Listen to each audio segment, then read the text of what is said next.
Boa noite, a paz do Senhor Jesus Cristo. Sejam todos muito bem-vindos a essa live. Boa noite, Éder. Que o Senhor abençoe você, sua família, em nome de Jesus Cristo. E eu quero convidar vocês para nós estarmos dando início a esse tempo, orando, pedindo ao Senhor que venha com a sua graça, com a sua misericórdia e toque ao nosso lar, a nossa vida. Amém? Senhor, em nome de Jesus, nesta noite, em primeiro lugar, nós te agradecemos por tua bondade. Nós te agradecemos, Senhor, por tua fidelidade. Nós te agradecemos, Pai, por tua misericórdia. Nós te agradecemos pelo teu cuidado, pela tua proteção. Nós te agradecemos pelas batalhas vencidas.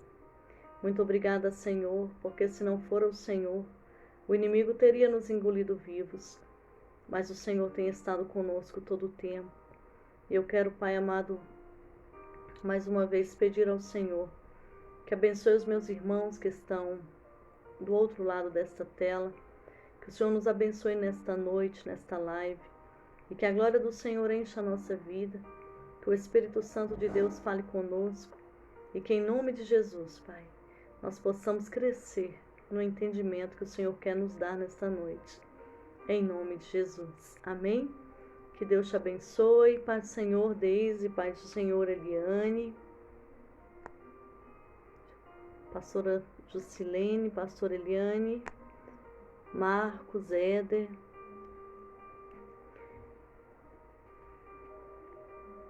Estamos todos bem? Graças a Deus. Lide. Amém. Nessa noite, queridos, nós vamos encontrar na nossa leitura online algumas chaves para o sucesso, né? Pai do Senhor, Luciana. Então nós vamos encontrar algumas chaves para o sucesso. Nós sabemos que nós estamos vivendo tempos difíceis. Nós estamos vivendo um momento onde, por exemplo, na China, muitos cristãos já começaram a serem perseguidos, né? Então, o que nós temos que fazer? Nós precisamos nos preparar. Nós precisamos estar prontos ao ponto de que, se for para sobreviver só dentro de uma cova, a gente tem que dar conta. Então, assim, o nosso pensamento é que através dessa leitura nós estejamos estruturando a sua vida, estruturando a sua família, estruturando a sua fé, para que você saiba permanecer, amém? Permanecer nos momentos difíceis. E hoje a gente vai falar sobre as chaves do sucesso, né? Nós falamos muito sobre o livro de Neemias, e uma das coisas que Neemias tinha e que nós precisamos permanecer nisso é que ele tinha um coração e uma mente dedicada ao trabalho, né? Neemias, ele dá uma boa notícia no capítulo 4. Ele diz assim: nesse meio tempo fomos reconstruindo o muro, até que em toda a sua extensão chegamos à metade da sua altura, pois o povo estava totalmente dedicado ao trabalho. Então, nós sabemos que a cidade de Jerusalém estava destruída, os muros estavam caídos, mas eles começaram a edificar esse muro. Sanbalat e Tobias, como nós falamos, eles vieram para impedir a edificação, mas Neemias tinha um foco, e ele disse: eu não vou descer daqui porque eu estou fazendo uma grande obra e eu não posso parar. E no capítulo 4, no verso 6, a gente vê que todo o povo estava totalmente dedicado ao trabalho, né? O povo de Neemias, ele estava claramente determinado a trabalhar. Embora os seus inimigos se levantassem com persistência, embora os inimigos fossem obstinados, eles não iam impedir o povo de trabalhar. Então, irmão, se o inimigo vier contra a sua vida e você estiver determinado, então você vai precisar estar mais determinado do que o inimigo, porque ele vem determinado para te destruir. Ele vem determinado para acabar com a imagem de Deus na sua vida. Ele vem determinado, então você precisa estar mais determinado do que ele, né? O inimigo, ele pode se opor a você ferozmente, mas você pode construir muralhas de proteção, você pode atingir os seus objetivos se você se recusar a desistir. Então, as muralhas não apenas começam a subir, como as brechas começam a serem fechadas, as rachaduras estavam sendo seladas e os inimigos continuavam muito furiosos, né? Mas assim, eles estavam muito mais determinados do que o inimigo. E muitas pessoas, quando elas enfrentam situações difíceis, elas ficam com muito medo, né? Elas pensam assim, nossa, o inimigo está muito furioso, né? Então eu não vou conseguir contra ele. Então, irmão, não tenha medo, né? Não temas, já falei para vocês, está na Bíblia 365 vezes. Então, para cada dia do ano, existe um não temas de Deus para a sua vida, né? Então, assim, qualquer lugar que possa estar fraco em você, está sendo fortalecido enquanto você aprende a ser uma pessoa que não desiste. E não desistir deixa o inimigo muito irado, muito mesmo. Por quê? Porque ele não quer que ninguém cresça. Ele não quer que você avance, nem nos propósitos de Deus e nem nos presentes dessa vida que o Senhor tem para te entregar, né? Então, assim, para você derrotar um inimigo irado, você precisa buscar a Deus, permanecer em sua palavra e adorar e orar, né? Como Neemias fez. Não se permita pensar que você tem que derrotar o inimigo sozinho. Ore e continue fazendo o que você sabe que Deus está mandando você fazer. E continue fazendo o que o inimigo não quer que você faça, né? Então Neemias nunca parou de orar. E ele lutou e ele não teve medo, né? A essa altura, Neemias, um líder forte, um líder sábio, ele não apenas buscava e dependia de Deus, mas ele tomava decisões inteligentes e ele sabia como manter o povo encorajado, né? Olha só, aqui em Neemias 4, de 13 a 14, diz assim, olha, por isso posicionei alguns do povo atrás dos pontos mais baixos do muro, nos lugares abertos, divididos por famílias, armados de espadas, lanças e arcos. Fiz uma rápida inspeção e imediatamente disse aos nobres, aos oficiais e ao restante do povo: não tenham medo deles. Lembre-se de que o Senhor é grande e temível, e lutem por seus irmãos, por seus filhos, por suas filhas, por suas mulheres e por suas casas, né? Então eu quero repetir as palavras de Neemias hoje para você, amém? Lute por sua casa, lute por seus filhos, lute por seu direito de viver livre da culpa e da condenação. Lute por seu direito de viver debaixo da graça de Deus e de não estar preso ao legalismo. Lute pelo seu direito de ser feliz. Lute pelos seus sonhos. Lute por aquilo que Deus colocou no seu coração. Recuse-se a se contentar com nada menos do que tudo o que Deus tem para você. Às vezes o inimigo pode se levantar contra você, mas não tenha medo dele. Em vez disso, lembre-se do Senhor e anime-se. E depois desse ponto na história de Neemias, ele sentiu um pouco da vitória. E quando os nossos inimigos descobriram que sabíamos de tudo e que Deus tinha frustrado a sua trama, todos nós voltamos para o muro, cada um para o seu trabalho. Daquele dia em diante, enquanto a metade dos meus homens fazia o trabalho, a outra metade permanecia armada de lanças, escudos, arcos e couraças. Os oficiais davam apoio a todo o povo de Judá. Então, uma grande lição que nós aprendemos aqui é que nós não devemos baixar a guarda.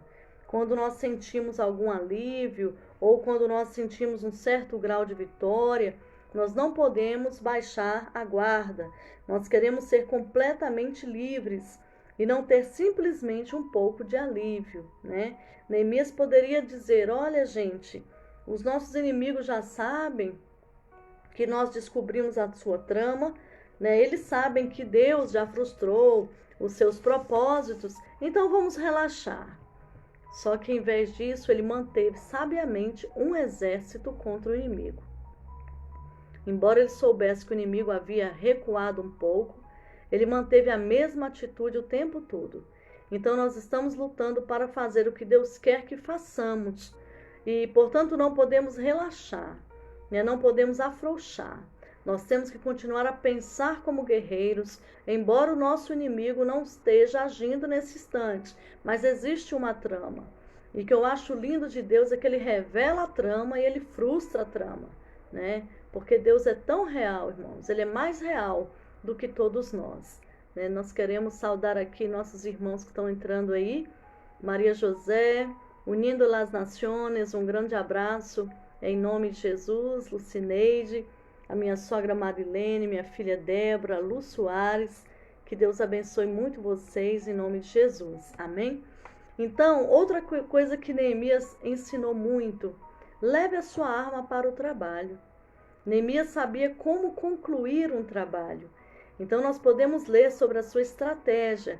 Em Neemias 4, de 17 a 18, diz: aqueles que transportavam material faziam o trabalho com uma mão e com a outra seguravam uma arma. E cada um dos construtores trazia na cintura uma espada enquanto trabalhava. E comigo ficava um homem pronto para tocar a trombeta. Então, olha que lindo. Uma das maneiras de se trabalhar com uma mão e segurar a arma na outra é você louvar a Deus enquanto você trabalha. Então, não importa o que você esteja tentando construir, né? Uma casa, um casamento, um negócio, segurança financeira, um plano de exercícios ou um relacionamento íntimo com Deus. Não se esqueça de adorar enquanto trabalha. Amém? Um beijo para minha tia que está entrando aí, a Beth também, que Deus abençoe. Então, meus irmãos, lembre-se de louvar a Deus e de agradecer a Ele a cada pequeno passo de progresso. Você não tem de fazer um trabalho com o seu louvor, apenas mantenha o seu coração grato e uma atitude que diz: eu te amo, Senhor, eu te adoro, Senhor, eu não posso fazer isto sem ti, eu dependo do Senhor. Pai, eu preciso da tua ajuda hoje. Senhor, obrigada. Eu estou reconstruindo este muro que estava caído, mas muito obrigada por me dar um objetivo, por me dar uma função a qual eu possa trabalhar e por me ajudar a alcançar esta função, né? Então eu acredito que a espada que os construtores de Neemias mantinham ao lado deles representa também a necessidade de manter a palavra de Deus conosco o tempo todo. E a palavra de Deus é uma espada para nós. E nós temos de empunhá-la contra o inimigo, né? Nossas espadas não farão bem algum se nós as mantivermos na bainha. Então não é ação fácil, de fato, quando você segura algum peso, você sabe que os seus músculos tremem, que o seu braço dói, que a sua articulação dói. É um esforço que se faz para sair do ambiente do conforto, né? Mas assim, a Bíblia, a palavra de Deus, nos ajudará quando nós a empunhamos. Amém? Então, nós não podemos deixar a nossa espada pegar poeira. Quanto mais a gente ler a Bíblia, mais a gente tem que ler. Quanto mais a gente adora, mais profunda a gente fica, né? Então, ela não será eficaz contra o inimigo se nós não a usarmos. Se o inimigo estiver lançando palavras sobre a sua mente, sobre o seu coração, e você simplesmente ficar quieto, você tem a palavra, você tem a espada, você tem a adoração, né? Então, usar as nossas espadas é saber crer e é saber declarar a palavra de Deus. A palavra de Deus tem que ser declarada. A palavra de Deus tem que ser confessada. Às vezes a gente declara muitas coisas, mas a gente não declara a palavra. Então, se você acordar um dia de manhã e sentir que quer desistir, use a sua espada dizendo: eu não vou desistir. Deus tem planos de me dar um futuro e uma esperança. E eu vou continuar trabalhando para poder alcançá-los, né? Deus nos dá armas de guerra para podermos usá-las. E se você quer vencer, terá de permanecer ativo. A passividade e o desejo nunca vencem a batalha. Às vezes a pessoa só deseja vencer, mas não age. Ela é passiva. Então você precisa ser ativo, né? Então, assim, o resto dessa história é muito linda, porque ele concluiu a muralha de Jericó, né?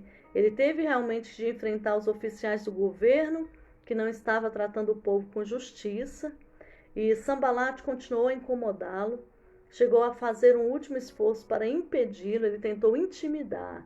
O inimigo, irmãos, ele sempre vai tentar te intimidar. Então você precisa ter muito cuidado, né, com os seus pensamentos. Nós precisamos cuidar com as nossas emoções, porque ele sempre tenta intimidar. E quando a muralha foi concluída, os inimigos do povo de Deus, será como que eles reagiram, né? Então, quando todos os nossos inimigos souberam disso, isso está escrito em Neemias 6,16.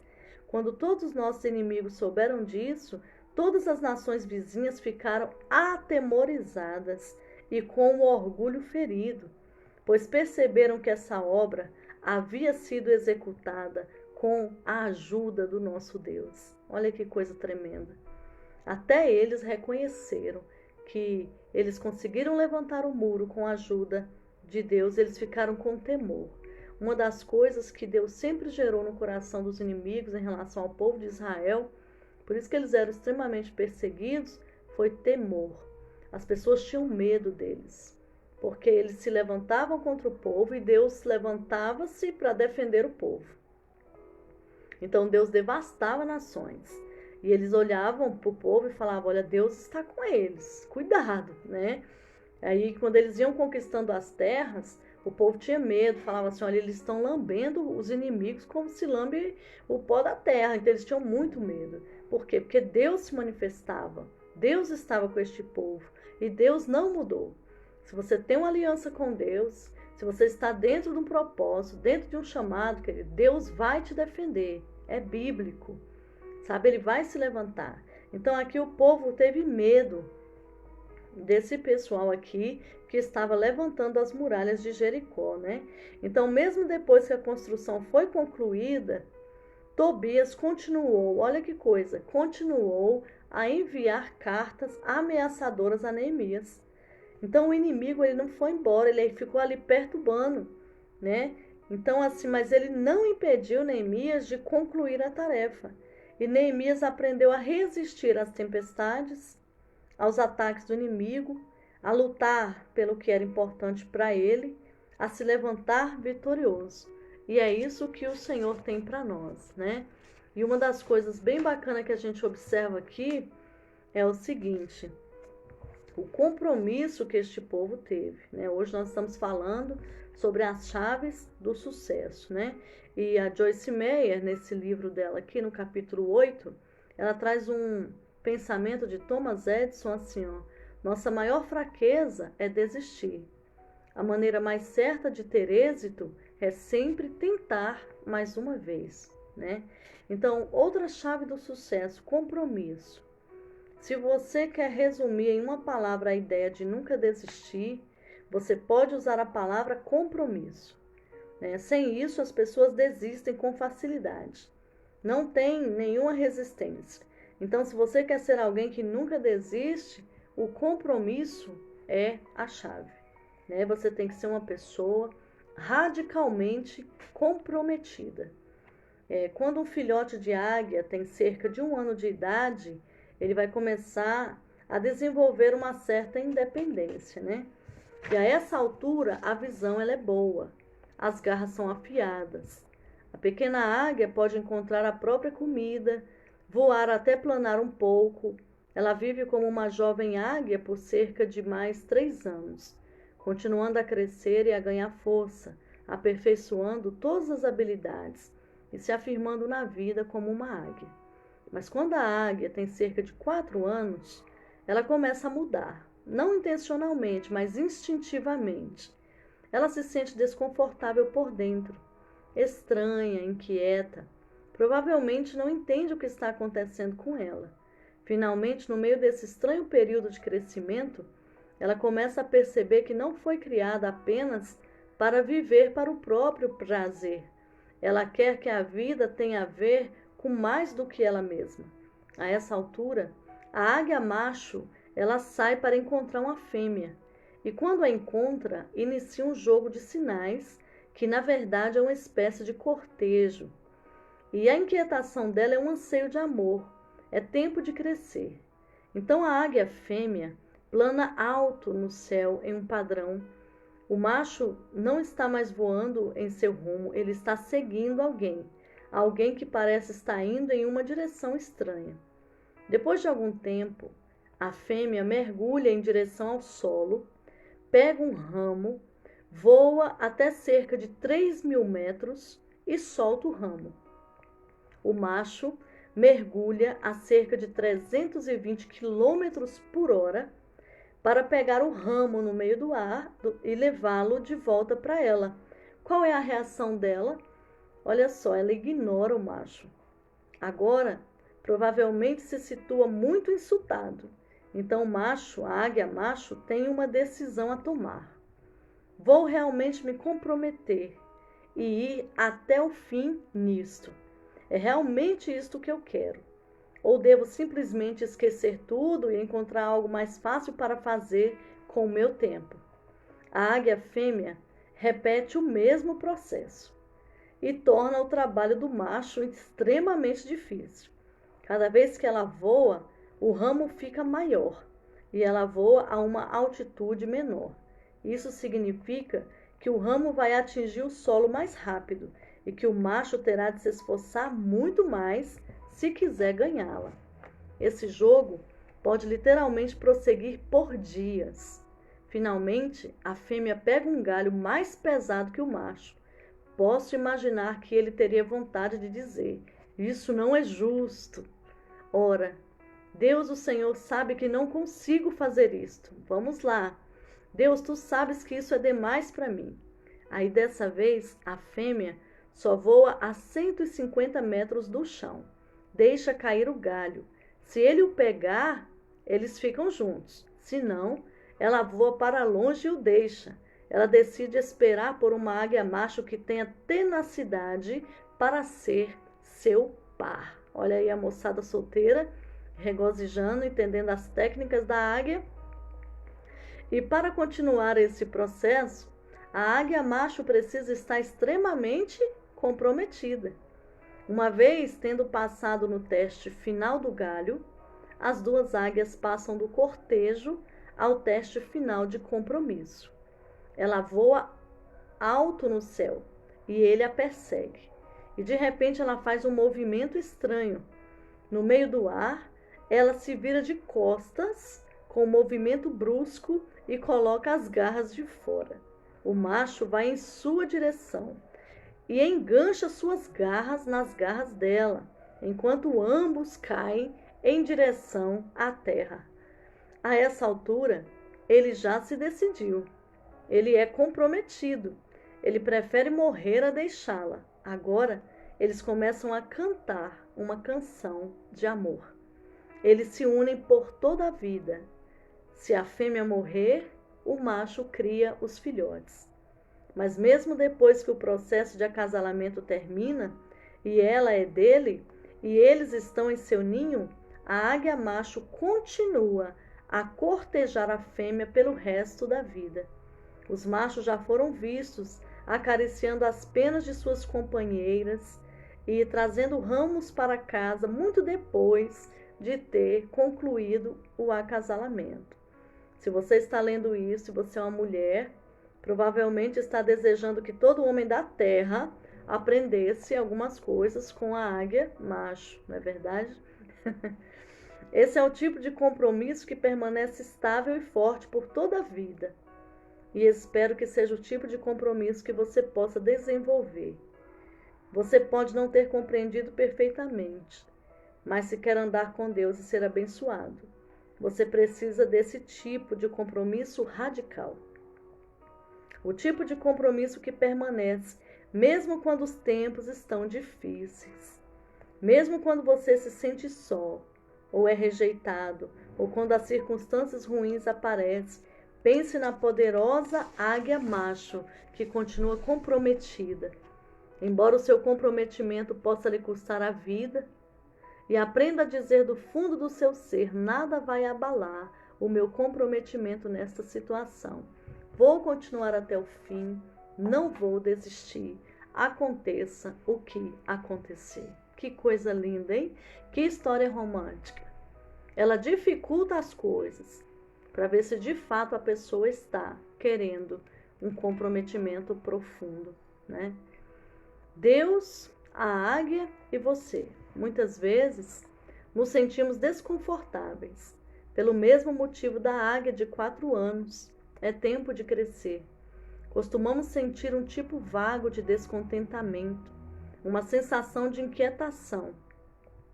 Quando Deus quer nos levar a um novo nível, devemos reagir, mantendo nossos pensamentos claros e nossas emoções calmas, porque é possível que não haja nada gravemente errado.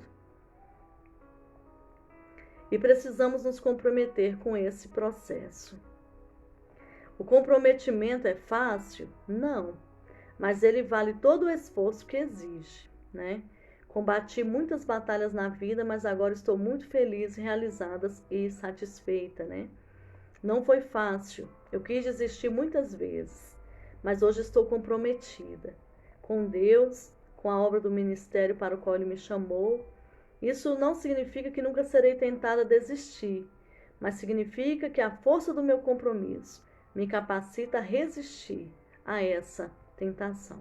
Então, irmãos, a verdade é que o Senhor, Ele quer nos levar a um novo nível de compromisso, né? A um novo nível de espiritualidade, a um novo nível de intelectualidade, de maturidade, né? O Senhor, Ele quer gerar uma estrutura nova no nosso coração, né? Ele quer você, como uma águia, né? Esteja extremamente comprometido com os propósitos de Deus, né? Extremamente focada na altura que o Senhor quer te levar, né? E Deus, Ele quer que você tenha um relacionamento profundo com Ele. Deus, Ele quer ser o seu amigo, Ele quer preencher todo o vazio da sua alma, sabe? Então, isso é por toda a vida. Deus não quer aquele compromisso superficial de beira de caminho, não. Ele não quer você sentado na beira da estrada com a capa de mendigo, não.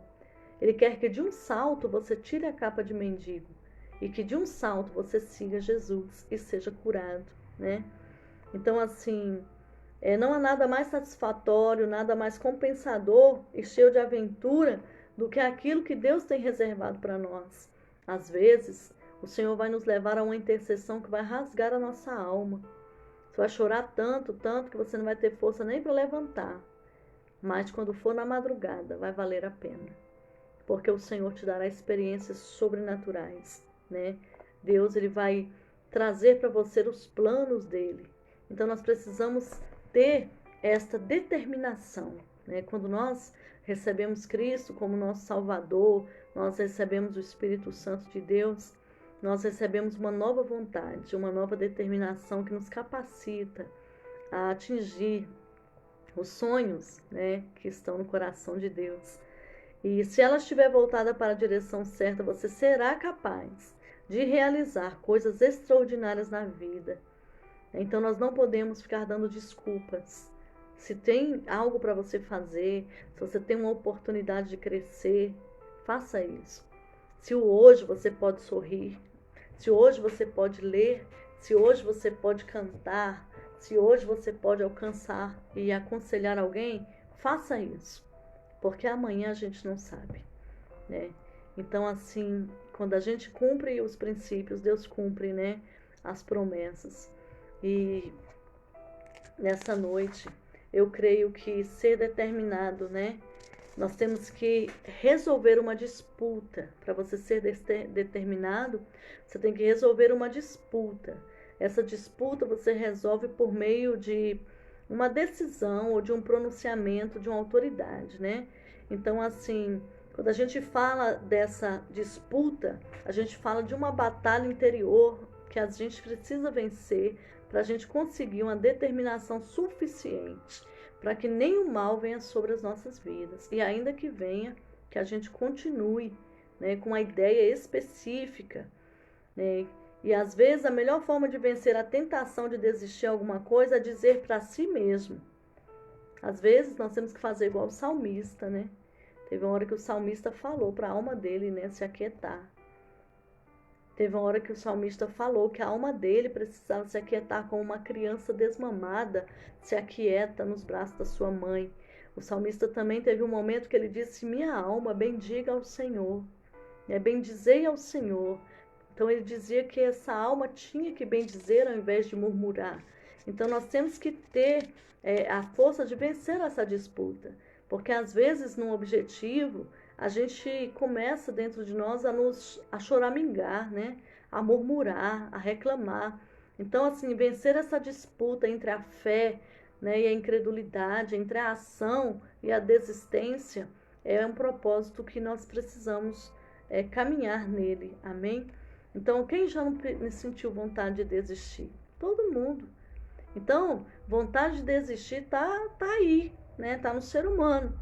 Agora, a diferença é que uns continuam e os outros, eles vão parar, né, no caminho. Então, você tem que resolver essa disputa, né? Isso é importante, porque se você vai se comprometer com alguma coisa, você precisa resolver essa disputa interminável entre a sua carne e o seu espírito, né? Então, muitas vezes a carne ela é um jogador e o espírito é como se fosse um investidor, né? E à medida que você seguir o Espírito Santo de Deus e a direção dele no seu coração, você vai investir no amanhã. Você vai fazer as escolhas certas hoje. Gálatas 5,17 diz: pois a carne deseja o que é contrário ao espírito, e o espírito é contrário à carne. Eles estão em conflitos um com o outro, de modo que vocês não fazem o que desejam. Esse versículo está nos dizendo basicamente que há uma guerra travada dentro de nós todo o tempo. A carne e o espírito nunca convivem, eles estão sempre lutando um contra o outro, né? Então isso acontece também conosco. Temos um desejo, às vezes temos um impulso, temos um sentimento em relação a alguma coisa, né? Sabemos em nosso coração o que é certo, o que é errado. E muitas vezes a nossa mente tenta nos convencer a não agirmos de acordo com ele, né? Digamos que você sinta vontade de dar algum dinheiro a uma família necessitada. Então, o seu coração acredita que essa é a coisa certa a fazer. Você acredita que Deus vai se agradar disso, né? Que Deus está te inspirando pelo seu espírito, mas aí a carne grita: não, você não tem que dar esse dinheiro. Você sabe que vai precisar dele. Não dê nada a essas pessoas, elas nunca fizeram nada por você. Então, irmãos, a carne é terrível e ela guerreia contra o espírito, e aí você precisa discernir a quem você vai ouvir para resolver essa disputa, né? Então, existem muitas bênçãos em nossas vidas que, ao invés de tentarmos entender, nós só temos que permitir que o Espírito Santo abra o caminho. Às vezes você não vai entender, mas se você obedecer lá na frente, você vai colher os frutos, né? E também, outra arma linda do sucesso é esperar no Senhor. Deus, ele compara o seu povo às águias. Mas aqueles que esperam no Senhor renovam as suas forças, voam alto como as águias, correm e não ficam exaustos, andam e não se cansam. Então, assim, quando Deus nos compara às águias, é porque Ele quer nos motivar a subir em direção ao nosso potencial na vida e para nos encorajar a esperar nele e encontrar nossa força nele. Quando o sucesso não vem com facilidade, quando nos vemos frustrados e esgotados em meio a nossos esforços, precisamos esperar no Senhor. Já falei para vocês que a maior arma que nós temos é a dependência do Senhor. E o que significa esperar no Senhor? Significa simplesmente passar tempo com Ele, ficar em sua presença, meditar em sua palavra, adorá-lo, mantê-lo como centro da nossa vida. E um significado da palavra esperar é ser torcido ou trançado junto. Então, se pensarmos em uma trança no cabelo de alguém, percebemos que o cabelo é entrelaçado, de forma que não sabemos onde uma trança começa e a outra trança termina. Então é assim que Deus nos quer. Olha que coisa mais linda, né? Deus quer estar em nossa união com Ele, tão intimamente entrelaçados, como a ponto de sermos realmente um. Deus quer que você seja um com Ele. Olha que lindo, isso é sublime, isso é maravilhoso. Então Deus quer que nós sejamos representantes diretos do seu caráter. E enquanto nós esperamos nele, nós nos tornamos cada vez mais semelhantes a ele. Esperar não é uma atitude passiva, é uma atitude muito ativa espiritualmente.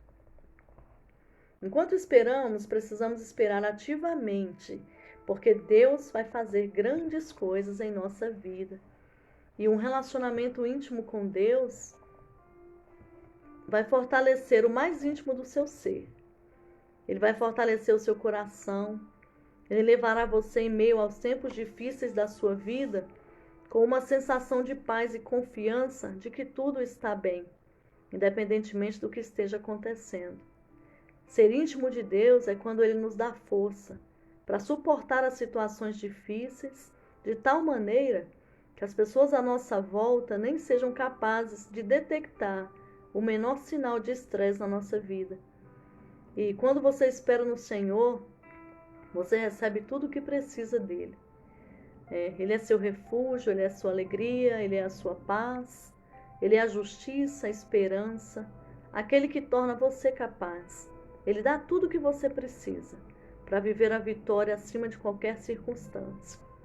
Eu não sei se você já viveu essa experiência, mas há momentos que Deus nos pega também, nos leva para passear. Isso é uma experiência espiritual e sobrenatural, sabe? Porque Deus é real. E às vezes Ele vê que você está tão cansado da guerra e que esse mundo não tem nada que te descanse, que sobrenaturalmente Ele pega você e leva para passear. Ele brinca com você, sabe? Eu vivi um momento na minha vida que eu passei um momento bem complicado porque eu fui exortar uma pessoa dentro da minha família, eu era solteira, e eu fui expulsa de casa. E a dor de estar só no mundo é muito complicada. E eu lembro que um dia eu fui para a igreja adorar o Senhor. E naquela noite eu falei realmente para Deus, falei, Senhor, por que o Senhor não me leva?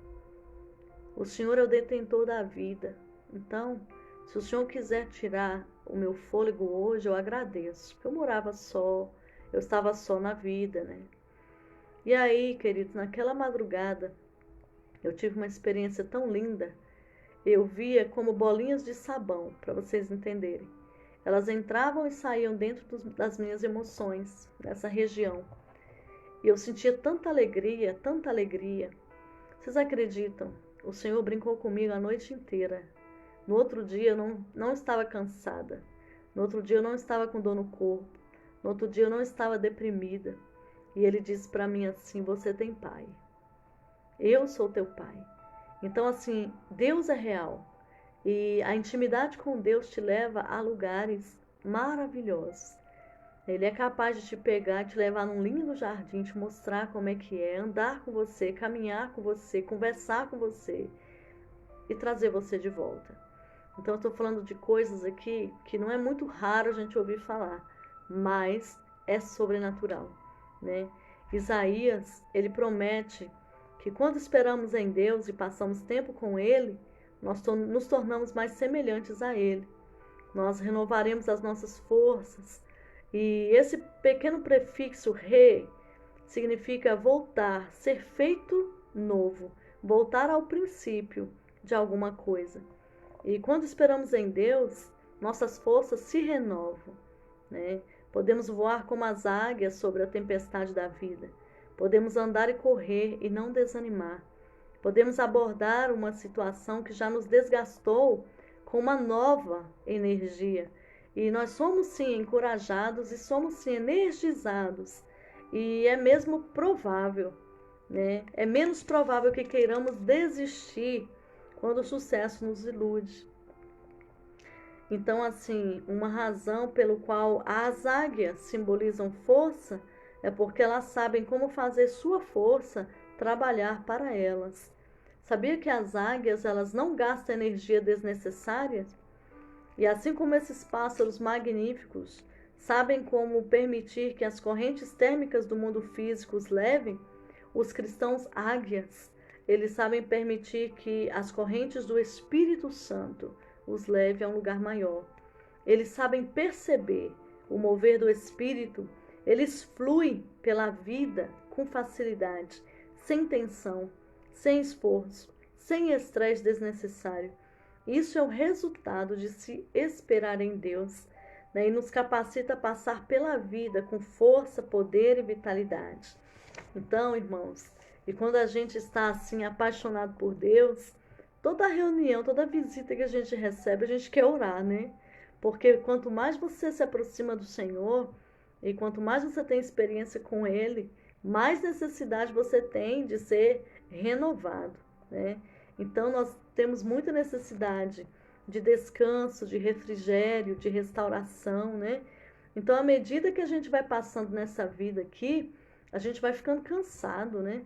São tantas coisas acontecendo, a tecnologia aumentando, tantas pessoas desrespeitando as outras, às vezes em nome de Deus, tantas pessoas sendo enganadas, enganando, mentindo, né?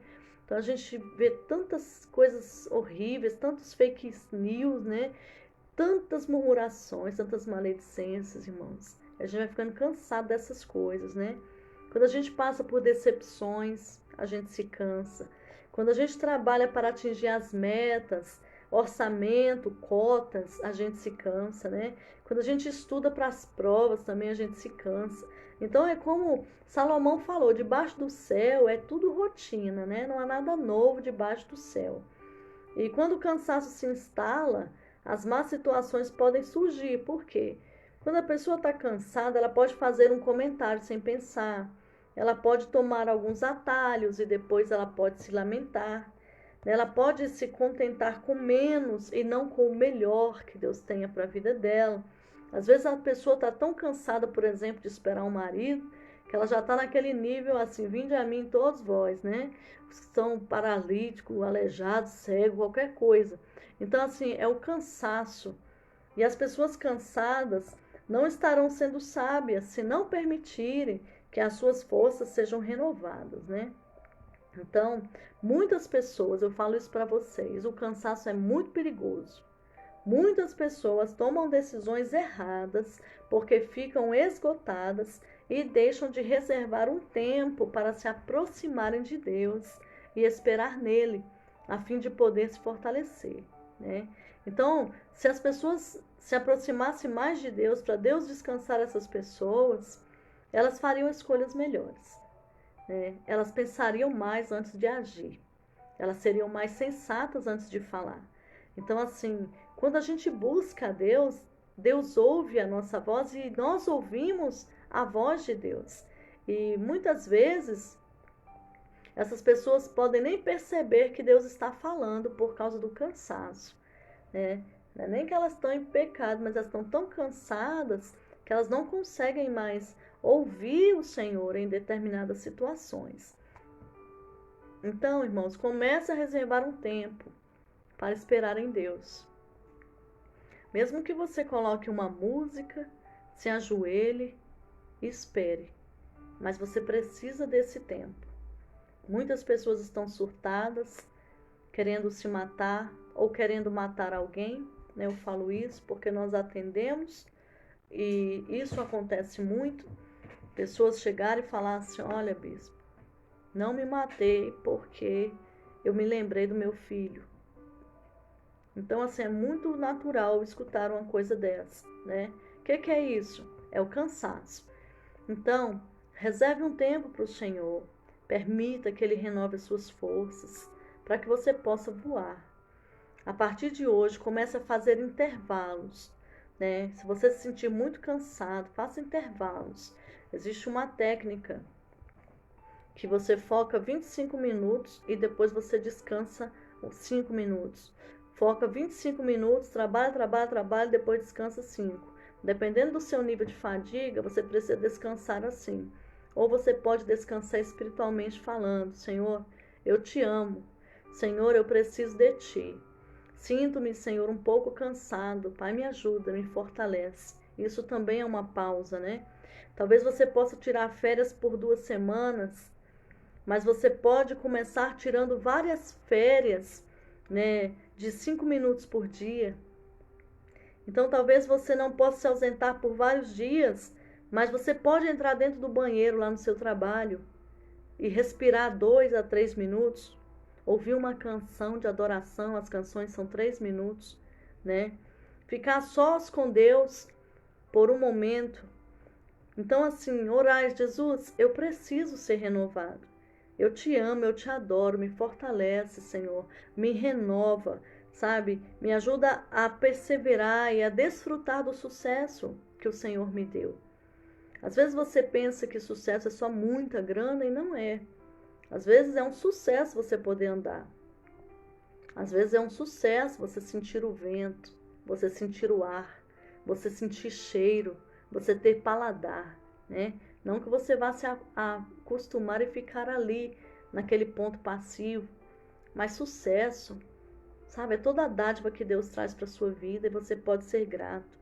Então, esperar no Senhor não é algo complicado. Apenas coloque o Senhor na lista da sua prioridade. Ele quer te dar qualidade de vida. Às vezes, deitar numa grama 5 minutos e agradecer, sabe? Faça algo diferente. Então, assim, reserve esse tempo. No Salmo 103, para a gente terminar, diz: bendiga ao Senhor a minha alma. Não esqueça nenhuma de suas bênçãos. Ele é quem perdoa todos os seus pecados. É Ele que cura todas as suas doenças, que resgata a sua vida da sepultura e o coroa de bondade, de compaixão, que enche de bens a sua existência, de modo que a sua juventude se renova como a águia, né? Então, a maioria de nós achamos que a ideia de ter a nossa juventude renovada é difícil, mas não. Nós podemos sim, através do que o salmista falou, colocar diante do Senhor a nossa vida, né? E pedir ao Senhor que venha renovar as nossas forças, em nome de Jesus. E eu desejo que você renovado, você também renove outras pessoas. Amém? Amém. Eu quero louvar a Deus aqui também pela vida da Mary e do Vanderlan. Nós fizemos uma serenata nesse momento tão difícil e nós percebemos que foi como um refrigério, como um vento que sopra num deserto. Então nós somos instrumentos de renovação. Amém, queridos? Nós precisamos ser instrumentos de renovação. A nossa irmã Piedade fez 85 anos, eu pensei que era 90, alguém me disse 90 e eu coloquei 90, mas são 85 anos. E nós também fomos um tempo, né, de renovação para a vida dela, né? Então, assim, através do grupo, todo mundo liberando palavras abençoadas, ela foi renovada. E hoje eu quero orar por você, tá bom? Para terminar esse tempo. Que Deus abençoe vocês, em nome de Jesus. Vamos orar? Aleluia. Senhor, eu quero abençoar os meus irmãos. Obrigada porque Tu és real na nossa vida. Obrigada porque o Senhor nos abraça. Obrigada porque o Senhor nos consola e nos anima. Obrigada por tudo que temos aprendido nesses dias. Obrigada porque a Tua mão está sobre nós. Oramos por consolo e força sobre todos os nossos irmãos que estão passando momentos difíceis. Oramos para que as Tuas mãos os fortaleçam. Aqueles que têm entes queridos internados ou aqueles que perderam pessoas pelo Covid. Nós pedimos a cobertura do Senhor sobre as ovelhas que perderam seus pastores. Nós pedimos a bênção do Senhor sobre as pessoas que estão nesse momento de luto. E que o Senhor nos renove, Pai, que o Senhor nos ensine a caminhar segundo a Tua vontade, em nome de Jesus. Amém? Muito obrigada, Deus te abençoe, tenha uma ótima noite, em nome do Senhor Jesus.